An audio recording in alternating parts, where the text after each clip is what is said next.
Get that dog off my leg. Oh, that's better. You're listening to the Hour of the Time. I'm William Cooper. And I'm Pooh. Why don't you start us off, sweetheart? Okay.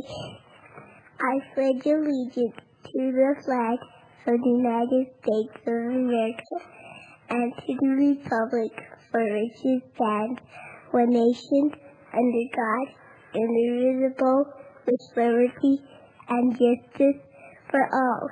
Thank you. You're welcome, honey. Well, ladies and gentlemen, the paper is off the ground. It's going to be a full-blown newspaper. And I mean full size. No joke.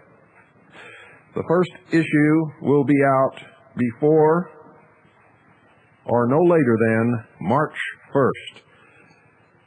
The name is the Intelligence Analyst. The Intelligence Analyst. If you'd like to subscribe, the subscription rate is $50 per year. And don't write me or call and ask why it's $50. And don't write and tell me or bother to call and say that the spotlight is only $38.50 because we don't care. The Intelligence Analyst is $50 per year. It will be the only, and I mean the only, objective free press in the United States of America, and maybe even the world. Everything that we report on will be documented. Nothing will be slanted to make you believe anything unless it is clearly labeled and editorial.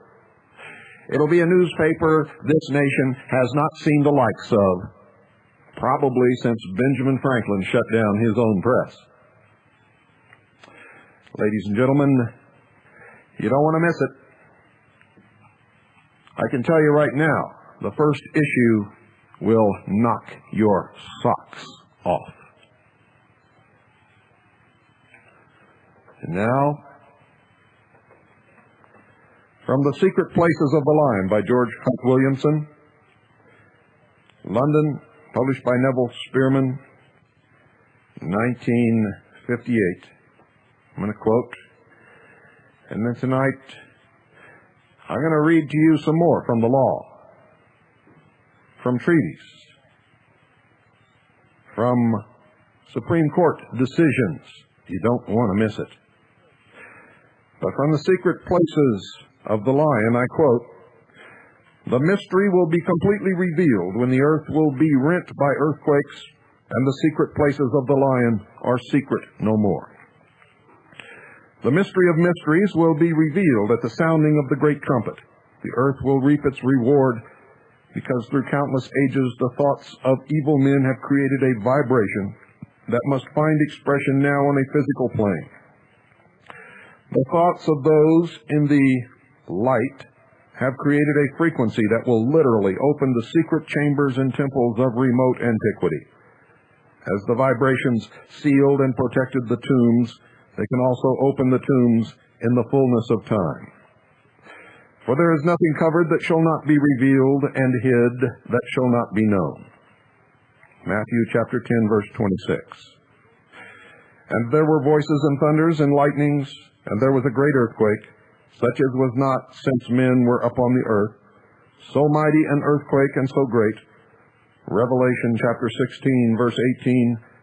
Nostradamus predicted a great earthquake that would reveal St. Peter's tomb and destroy the Vatican. That which was discovered and called the tomb of Simon Peter is not the true sepulchre of the apostle.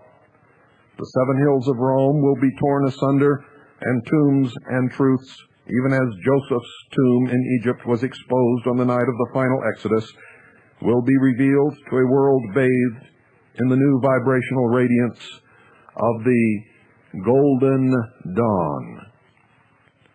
He that hath an ear, let him hear.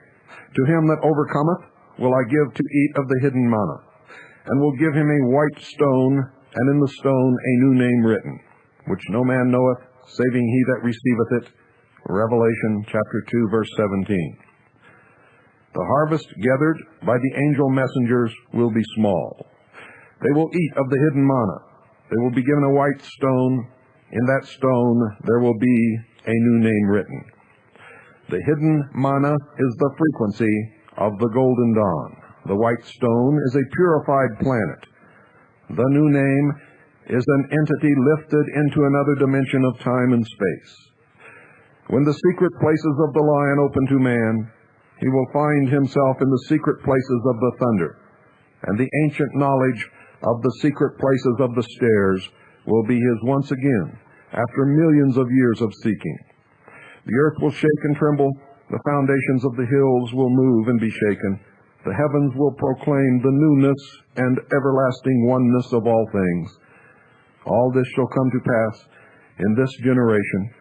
Until the time of final discovery, the truth of the greater light is like a lion greedy of its prey, as it were a young lion lurking in secret places.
One great cycle of time is now ending. Shortly, a new cycle begins.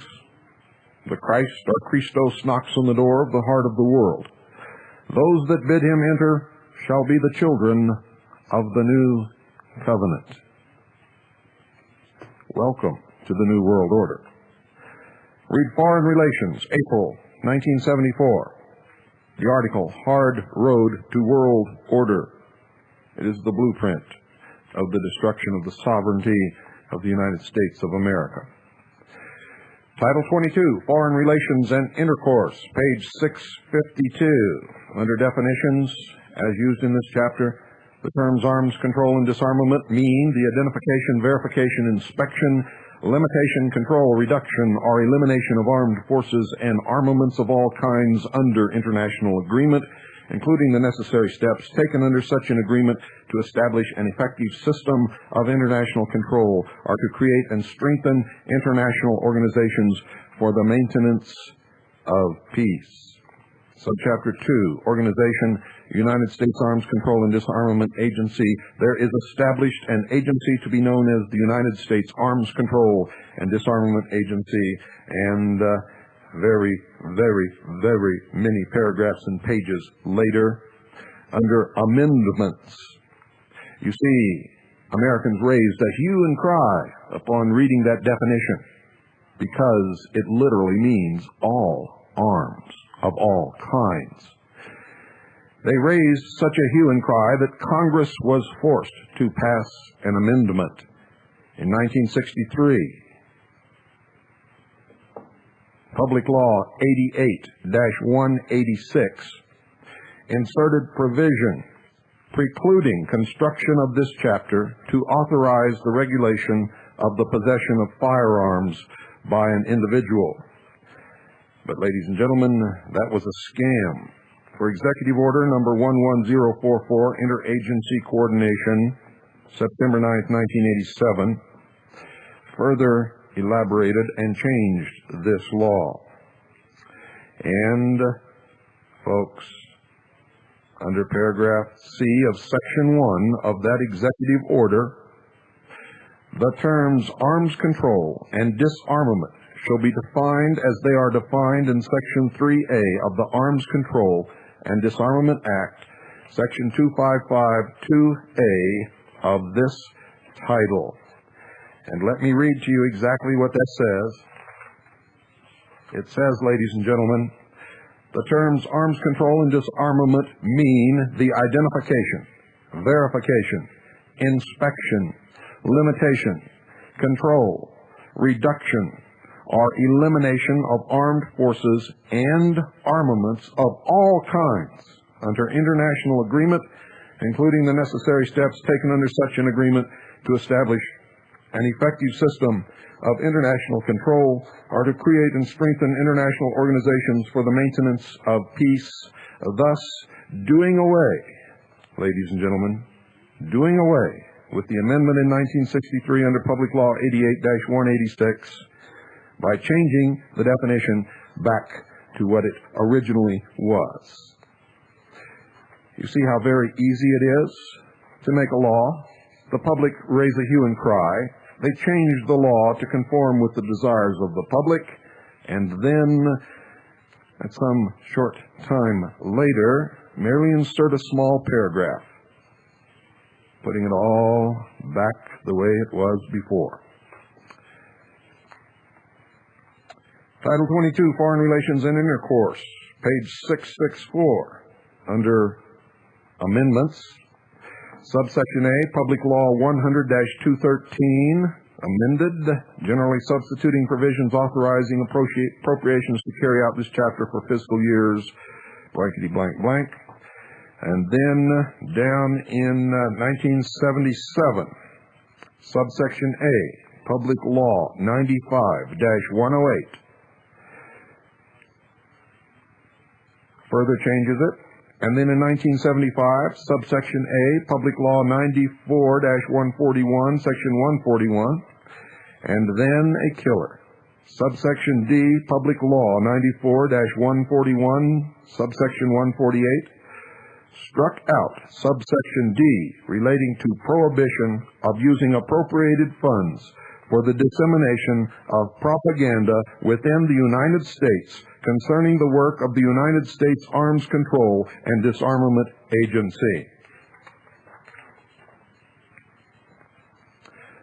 Ain't this fun?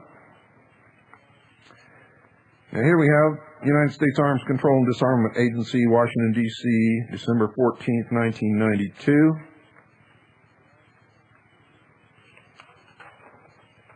Public Law 102-228, December 12th, 1991.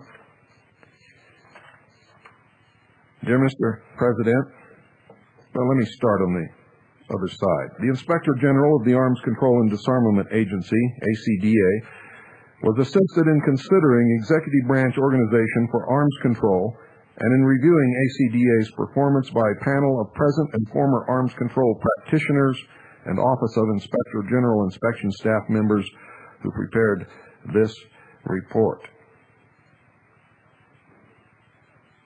Dear Mr. President, I am pleased to submit to you the report reviewing ACDA and the arms control function in the executive branch mandated by Public Law 102-228 of December 1991.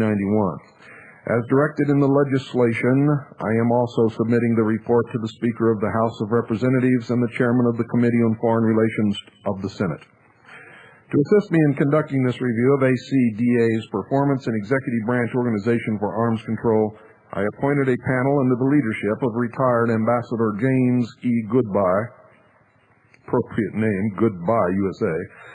I charged the panel to consider the impact on arms control of the main international security issues facing the nation now and in the future. Arms control remains of critical importance to United States security, but it has been transformed in the wake of the Cold War, and there is a new priority, arms control agenda. Among a wide range of organizational concepts for dealing with arms control new agenda, two are judged most likely to promote U.S. national interests and to meet the challenges of our changed world. To revitalize ACDA and continue it as a separate entity are to fold it into the Department of State. A separate agency is the better solution in order to provide a continuing resource for technical analysis and support in the arms control field. To be an advocate for arms control solutions, to foster innovation, and to serve as a watchdog on issues of arms control, implementation, and non-proliferation. We believe that all of these objectives can be achieved more efficiently and effectively by a separate independent agency. The report notes that ACDA's independent status has enabled it to force discussion of issues on which other agencies held opposing views. Similar situations inevitably will rise again. The President, White House, Washington, D.C. Regional conflicts are seen by the State Department's regional bureaus as their natural preserve. ACDA has been most influential in efforts to resolve regional conflicts when the director devotes time and energy to the problem or when ACDA's technical expertise is relevant. As one ACDA official observed, arms control techniques cannot resolve or diffuse a regional dispute that the political process is not ready for. Nevertheless, ACDA can contribute arms control techniques to supplement other efforts to promote regional settlements. ACDA has been heavily involved, from the director downward, in recent efforts to stop the North Korean nuclear weapons program. The ACDA contributed to the success this effort has enjoyed so far is widely acknowledged. ACDA participation in the interagency task force that coordinated policy during and after the Persian Gulf War was limited to providing one full-time officer who did, however, play a significant role in the task force activities, serving as the unofficial deputy to the director. In the implementation of the President's Middle East Arms Control Initiative of May 27, 1991, however, ACDA has made valuable contributions. It has actively participated in the group charged with classifying weapons that would be subject to restraints in exports to the Middle East, and voluntarily produced a study of the relevant laws of the 5 major exporters of conventional weapons to the area. The 5 permanent members of the UN Security Council, identifying the areas in which harmonization would be desirable. It also contributed to the recent Arab-Israeli seminar. And it talks about the revitalization of the Arms Control and Disarmament Act. And it gives a list of names. The following were contacted during the review. And ladies and gentlemen, the names that are in this list are amazing. People have been lying to you for many years about their agendas, about their political belief, about their stance on arms control, and many, many other issues. Here we are. Let's look at Congress.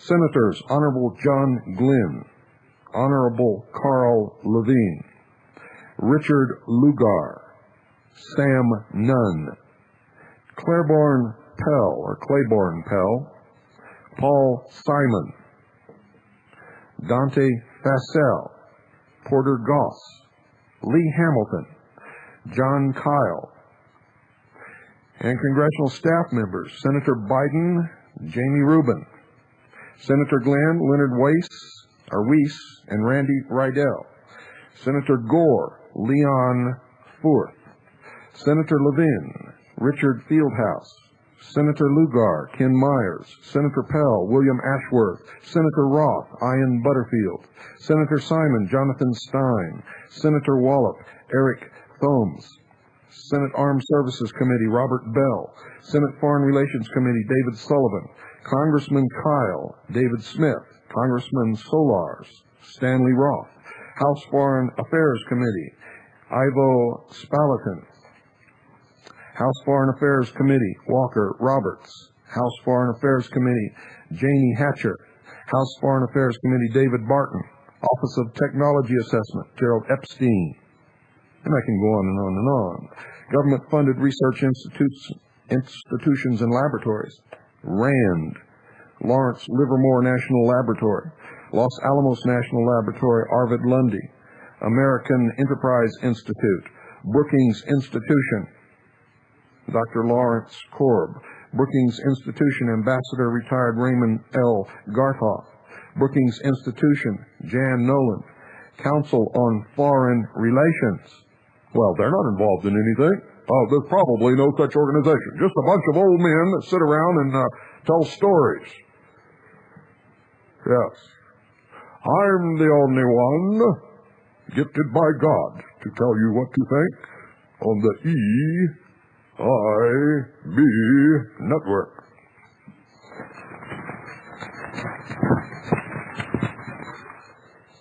Council on Foreign Relations. Conspiracy freaks. Conspiracy freaks. Committee for National Security, Georgetown University. Georgetown University again, Georgetown University again, all listing people, prominent professors there. University of Maryland, University of Maryland again, University of Maryland again, George Quester. University of Maryland again, Adam Yarmolinsky. Massachusetts Institute of Technology, Stanford University. Now, the universities aren't involved in all of this decision-making. No, sir. They wouldn't take your guns away, would they? Arms Control Association, Spurgeon M. Keeney, Jr., Jack Mendelson, and guess what, folks? The Heritage Foundation.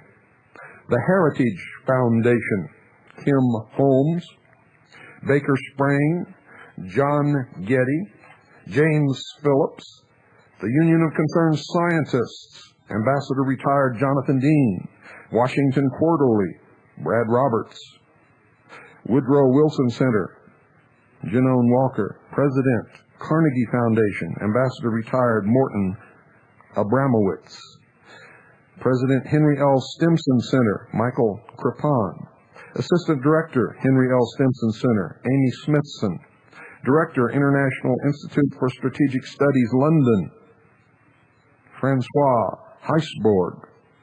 So here we got the United States consulting the director of the International Institute for Strategic Studies in London, and Mr. Francois Heisborg, who's French. Oh, I love it. Private sector, FAIC and former SCC Commissioner and ACDA official Sidney Graybeal. FAIC and former state and ACDA official Louis Dunn.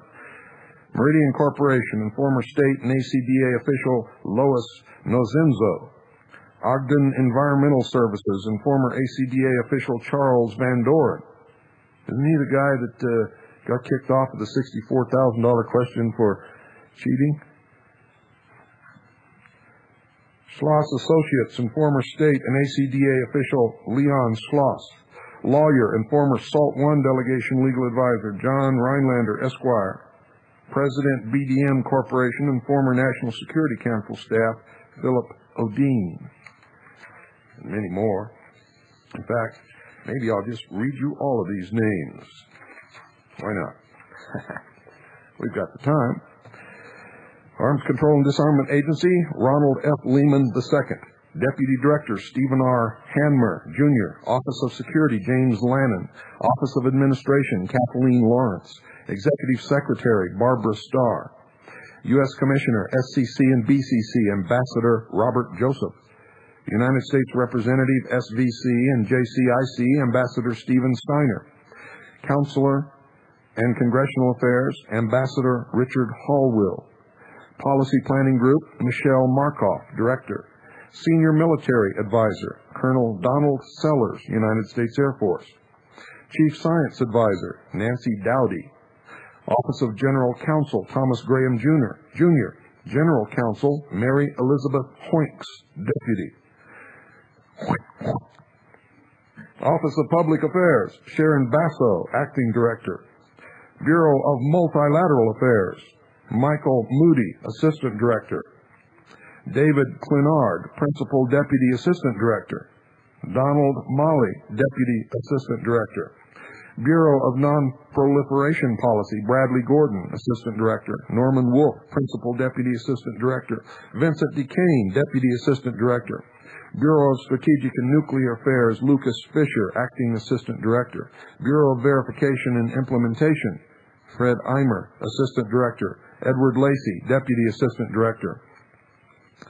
Central Intelligence Agency, Robert M. Gates, Director. Chairman, National Intelligence Council, Fritz Ermarth. Director, Arms Control Intelligence Staff, Douglas McEakin. Director, Non-Proliferation Center, Gordon Oler.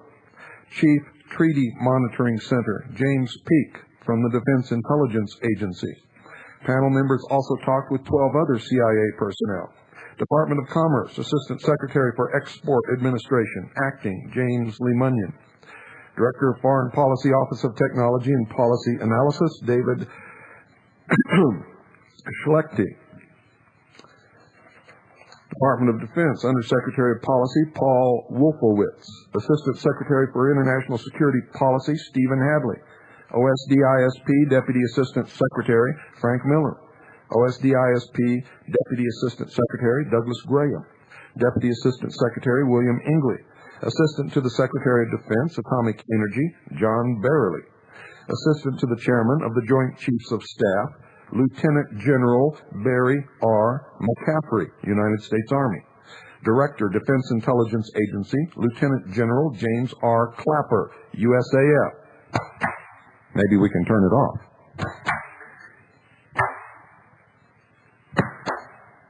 Come on, Clapper, work. It's not working. Got to call technical, what do you call it? Technical help there? Yeah. Get that number, would you please?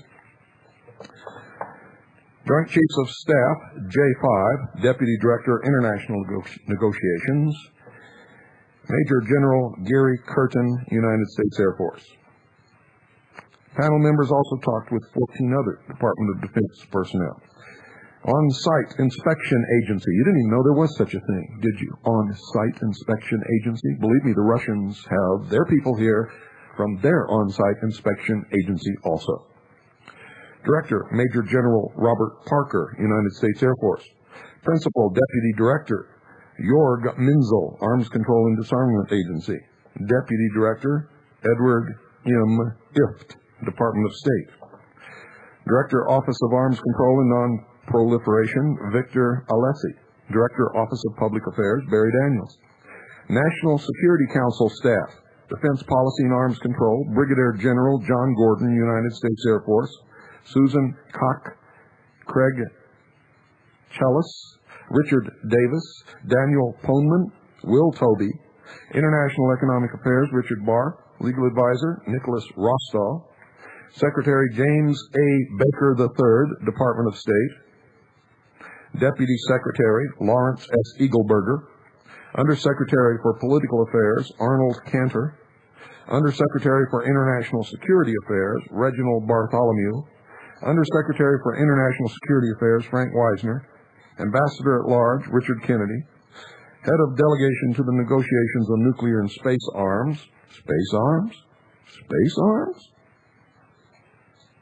Ambassador Linton Brooks. Advisor for Strategic Policy, James Timby.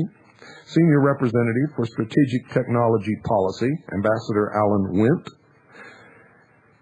I wish he had went a long time ago. Policy Planning Staff, Robert Einhorn. Assistant Secretary for European and Canadian Affairs, Thomas M. T. Niles.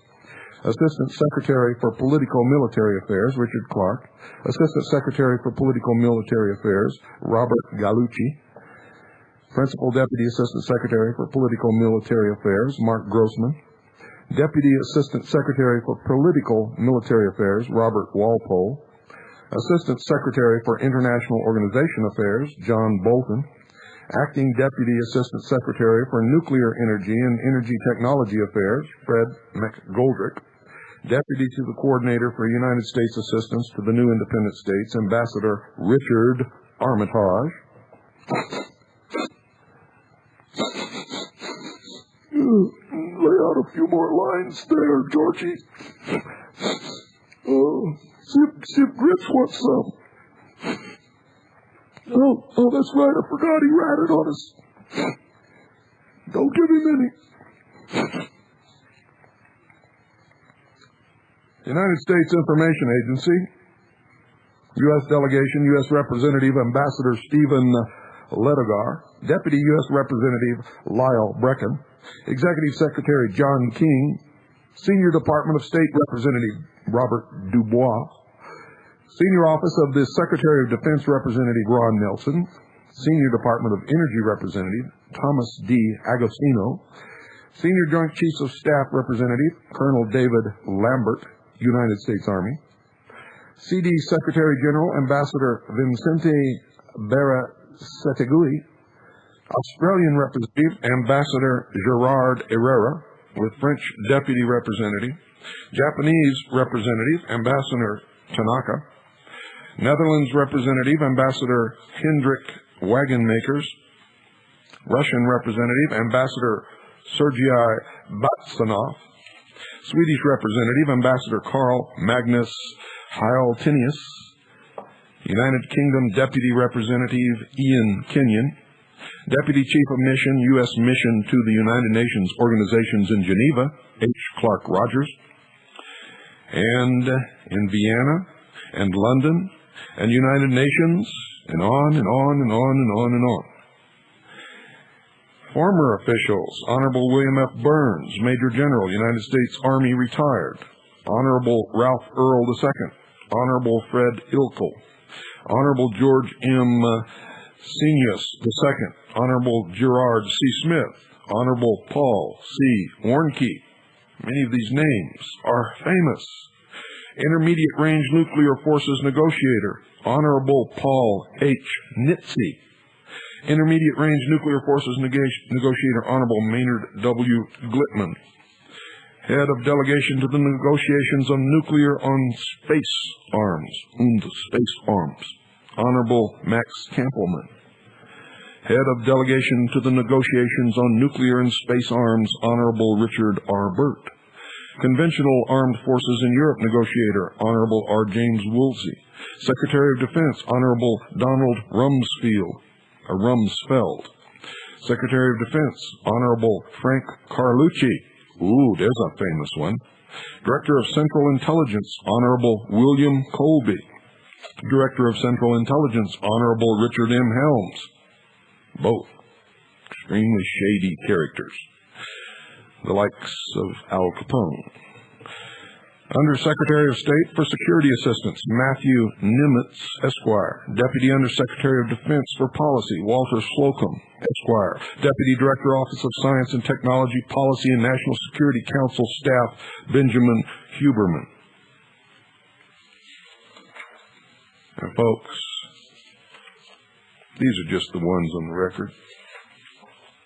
You see, they couldn't pass all these bills through Congress if they weren't all involved in this.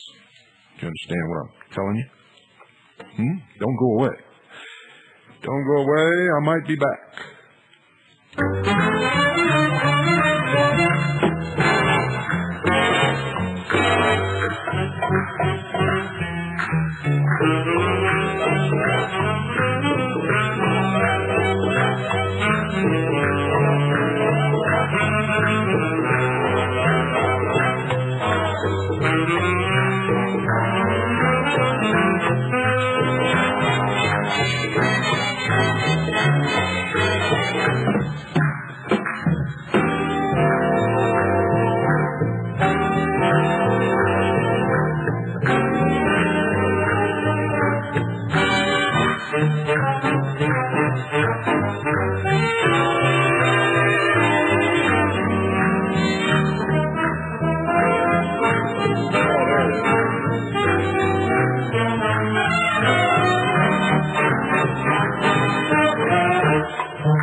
Folks, the Hour of the Time is brought to you by Swiss America Trading, our good friends down there that take such good care of you. In fact, I had a notice on the BBS tonight from one of our listeners who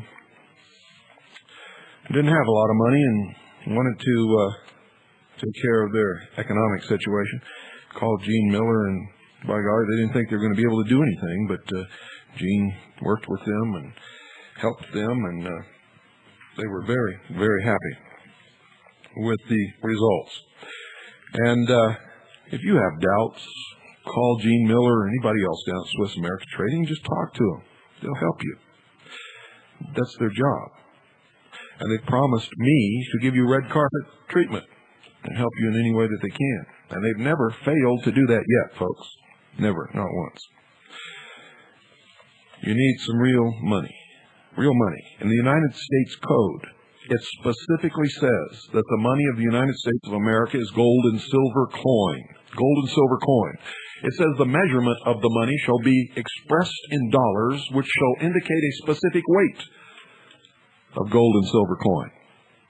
The Constitution of the United States of America states emphatically, and it's never been amended, no state shall tender payment in debt anything other than gold or silver coin. What's that thing in your pocket? Have you ever looked up the definition of a note under the law in a legal dictionary? Do you know what it says? Do you know that currency that takes the place of money must be redeemable in the money that it represents? Have you ever tried to redeem money with Federal Reserve notes? Do you really understand how you've been lied to and deceived? Have you really got a grasp on what's happening? Do you know that a note is an instrument of debt, which if used long enough by enough people will result,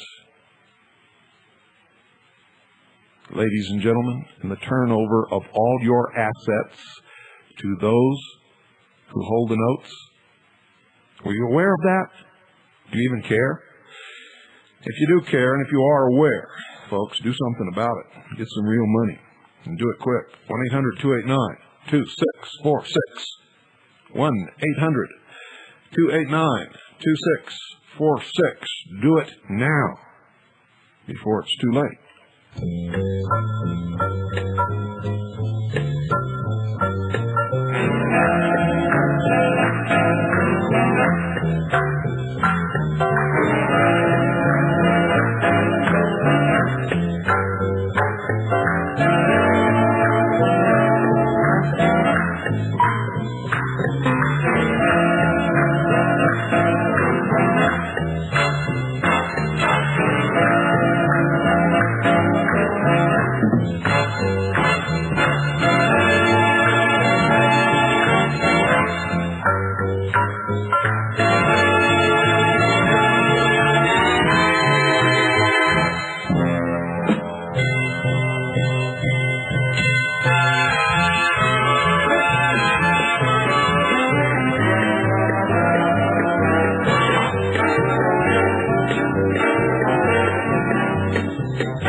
Dinah Shore, where are you when we need you now?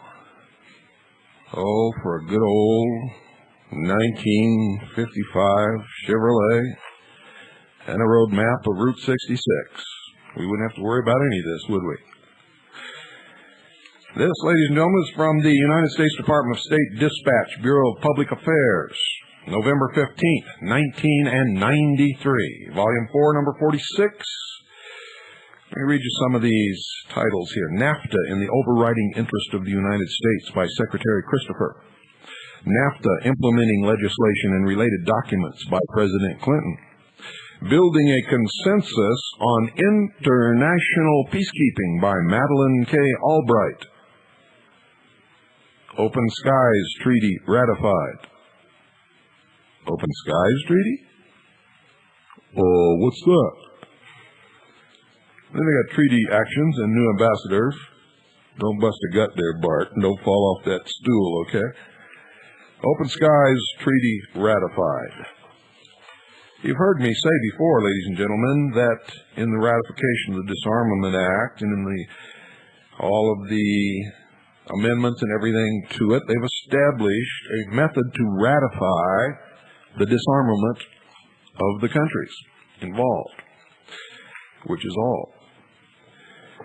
So they ratified the Open Skies Treaty. This statement was released by the White House Press Secretary, Washington, D.C., November 3rd, 1993. Listen to this. The President has signed the United States Instrument of Ratification of the Treaty on Open Skies.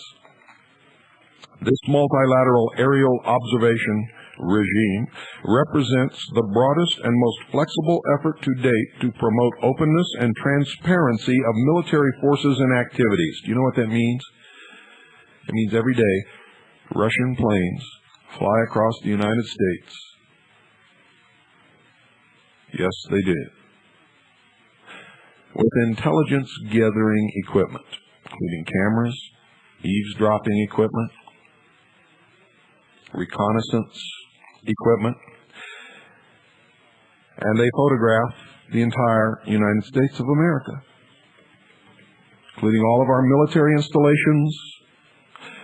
They photograph the destruction of our B-52 bombers in the desert that are being chopped apart with huge guillotines, and every day so many of them have to be destroyed, and if they're not, the Russians bring it up at the next disarmament meeting and say, why not? Did you know that? This treaty responds to the new demands of the post-Cold War world and the desire of many states to find innovating means of strengthening confidence and predictability.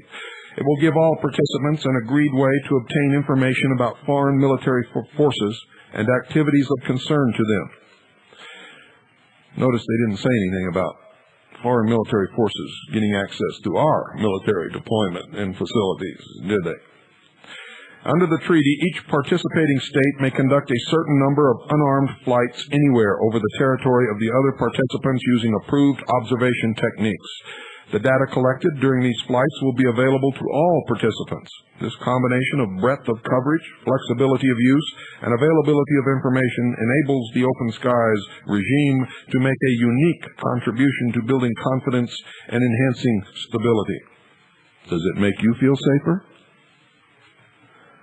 Present signatories include all NATO allies, the East European members of the former Warsaw Pact, Russia, Ukraine, Belarus, Georgia, and Kyrgyzstan or something. I can't even pronounce this word. Kyrgyzstan. I bet you can't either. The states of the former Soviet Union and all CSCE states are eligible to join on an accelerated basis. The treaty is open to any nation by consensus approval. The model developed in the treaty could also be important to the reduction of local tensions and the prevention of conflict in regions beyond the scope of current signatories. The Open Skies concept was first put forward by President Eisenhower in 1955. You see, that's how long this has been going on, folks. Even longer. Much, much longer. You haven't even got a clue. And then revived by treaty proposed by President George Bush in 1989. It was signed on March 24, 1992, and received the unanimous advice and consent of the United States Senate on August 6, 1993. Ratification in several countries has been completed and in others is underway. The United States looks forward to ratification soon by all signatories and the treaty's early entry into force.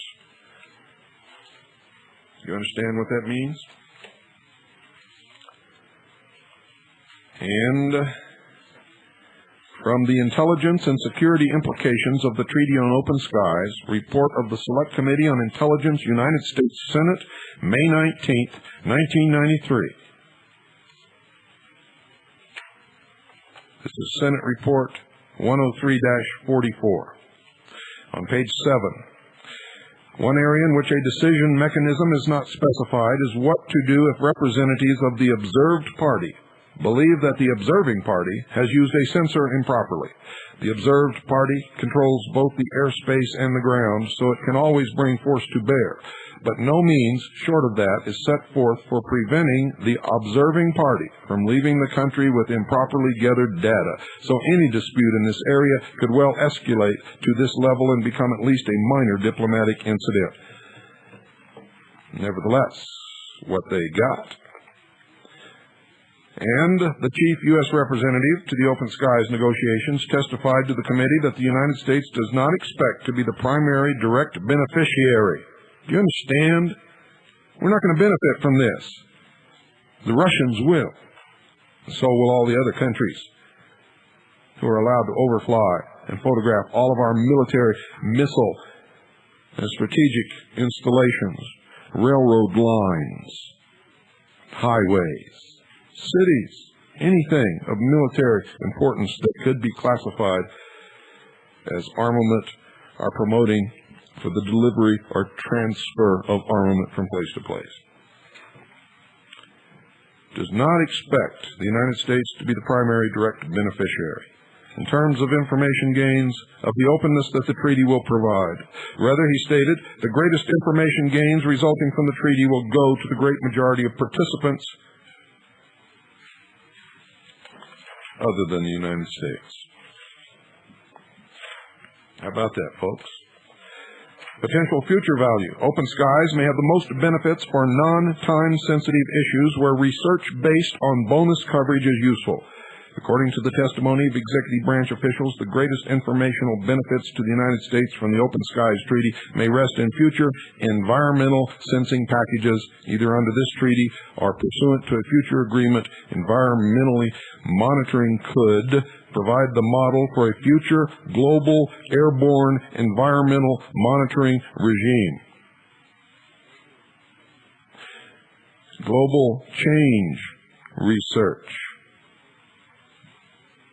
Listen to this. Man-made disasters. What does that mean? Even the observation that is permitted under the Open Skies Treaty could result in the compromise of sensitive information. Aerial observation of military movements or exercises, industrial plant configurations or activities, and outdoor testing, deployment, or storage of equipment could give foreign countries direct or indirect insight into United States military capabilities and readiness beyond that which the U.S. government is prepared to disclose for the purpose of confidence building. It is also conceivable, although perhaps not likely, given the low resolution of open skies sensors, that proprietary industrial information could be compromised. How is anybody going to know what level of observation the sensors can make when the plane is way up in the sky, folks? This is ridiculous. It's dumb. And we're in it. Territory. The first requirement for a realistic open skies regime was that all states parties agreed to make their entire territory accessible to aerial observation. This was also the most difficult question to resolve, given the long tradition of keeping certain areas closed in the former Soviet Union. It has now been agreed and specified in the treaty that all territory is open to observation, and that states parties may not restrict observation flights for national security reasons. Let me say that again, just in case you've got wax in your ears. All territory is open to observation, and that states parties may not restrict observation flights for national security reasons. Parties may restrict an observation flight only for legitimate reasons of flight safety. They don't want the spies to get hurt. Quotas. Observation under open skies will not be subject to refusal. Will not be subject to refusal. All parties to the treaty are assigned passive quotas, specifying the number of flights they must accept from other participants in a year. Further parties are assigned active quotas, specifying how many observation flights they may undertake and which countries they may observe. The determination of the passive and active quotas of the participants was a sensitive subject in the negotiations. I'll bet it was. Under the Open Skies Treaty, the United States will have a passive quota of 42 flights annually. In effect, it will be obligated to accept up to 42 flights from other participating states if requested. The United States originally said it could accept 52 flights annually, or 1 flight per week. That number was lowered in the course of the negotiations so that the U.S. number would not exceed the number for Belarus, Russia, also 42. For the first 3 years after entry into force, countries will only have to accept up to 75% of their passive quotas, meaning that the initial United States passive obligation is 31. For the first year of the treaty's operation, only 4 of these 31 potential flights over the United States were requested, all by Belarus, Russia. Well, who did you think was going to request it? Who else cares?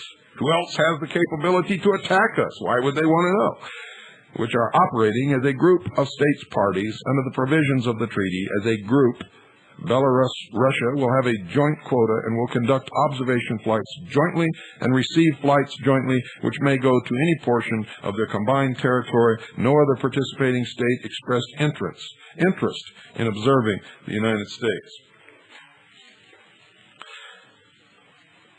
Sensors. Aircraft may be equipped with video cameras and panoramic and framing cameras for daylight photography, infrared line scanning systems which can operate by day and night, and synthetic aperture radar which can operate day and night in any weather. The quality of pictures produced by the cameras on an observation aircraft is designed to make it possible to recognize major items of military equipment. For example, to distinguish between a tank and a truck.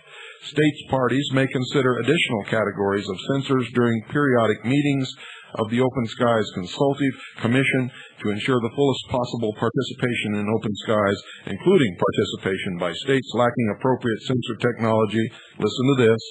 The treaty provides that sensors which are used must be commercially available to all states parties to the treaty.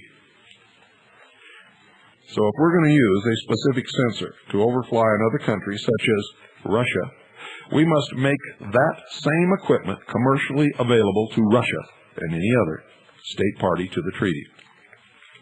From the Tampa Tribune, Tampa, Florida, Saturday, April 8, 1994. Military bases face heavy cuts. The list of future closings next year is expected to nearly equal the total number of 3 previous rounds. April 9, 1994, by John Diamond of the Associated Press, Washington. The Clinton administration is preparing to lower the boom on the nation's military bases, with a proposed list of closures next year that could nearly match all the base closures ordered since 1988. And it goes over here. Though through the end of the century and beyond, the cost of shutting down bases is expected to outweigh the savings realized. And then Defense Base Closure and Realignment Commission for the 1995 round of closures.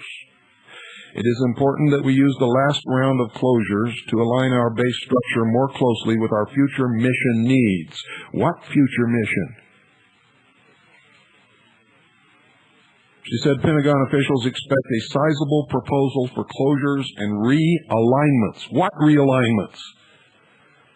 Says there's not enough money in the entire defense budget to clean up the bases we're closing, Hansen said. At Pease Air Force Base in New Hampshire, the first base ordered closed. An initial environmental cleanup estimated of $11 million was revised upward over 3 years to $114 million just to clean up one closed base. The Clinton administration is seeking $1.8 billion for base closing, and here's that mysterious word again, realignment. What is the realignment? Folks, many of these bases are not being closed at all. It's a scam. It is a lie. They're being converted to prisons. If you don't believe me, call your congressman and ask him.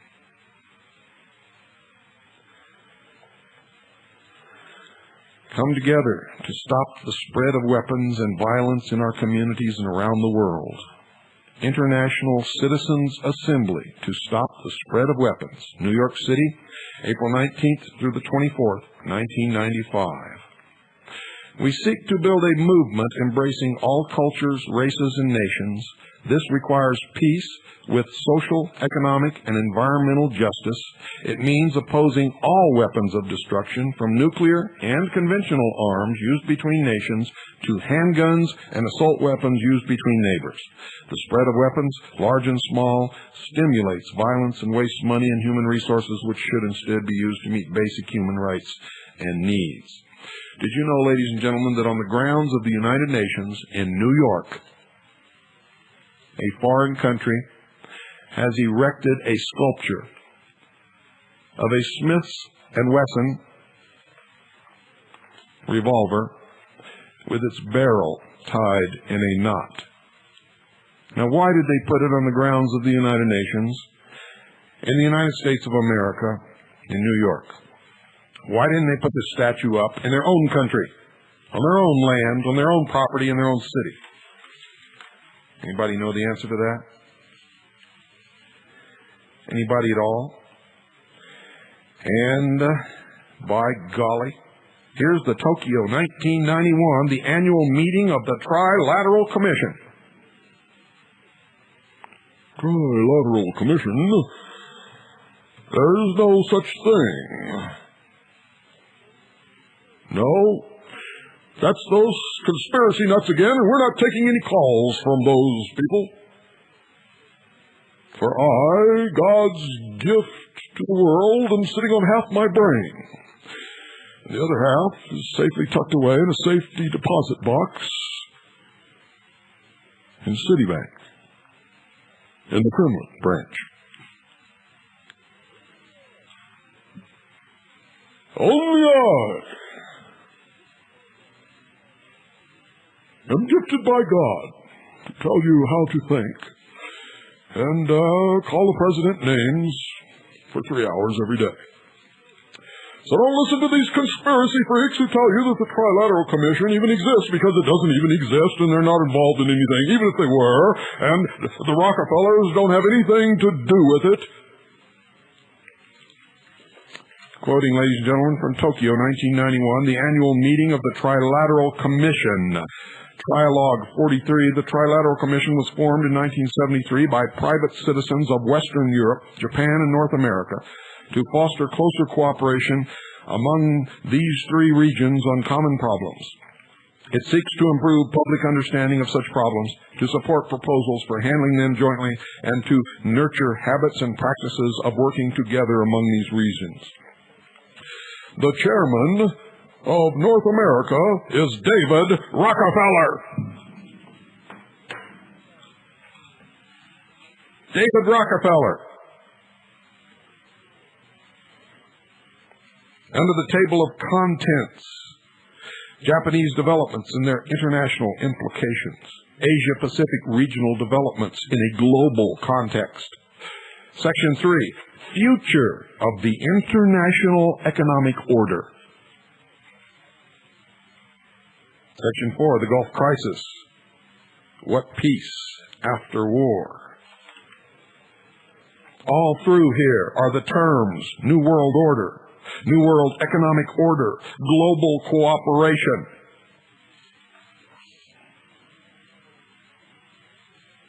International peacekeeping under the United Nations.